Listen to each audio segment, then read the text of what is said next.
సీతారాముల కళ్యాణం జరుగుతూ ఉంటుంది. ఇంతలో విక్రమాదిత్య అలాగే పద్మావతి వాళ్ళిద్దరూ కూడా దంపతులుగా కూర్చొని ఆ కళ్యాణాన్ని జరిపిస్తూ ఉంటారు.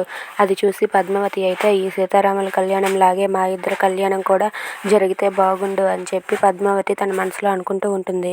ఇక పద్మావతి అనుకున్నట్లుగానే విక్కీ పద్మావతి వాళ్ళిద్దరూ కూడా దంపతులుగా కూర్చొని వాళ్ళిద్దరిని పెళ్లిపీటల మీద కూర్చోబెట్టి మళ్ళీ వాళ్ళిద్దరికీ పెళ్లి జరిపిస్తారు.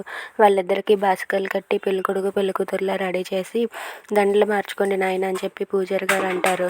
ఇక వాళ్ళిద్దరూ అలా పెళ్ళికొడుకు పెళ్ళికూతురులో ఉండి ఇద్దరికి కూడా పూజారి గారు పెళ్లి జరిపిస్తారు. విక్రమాదిత్య అక్కడ ఉన్న తాళిబొట్టును తీసుకొని పద్మావతి మెడలో కడతాడు.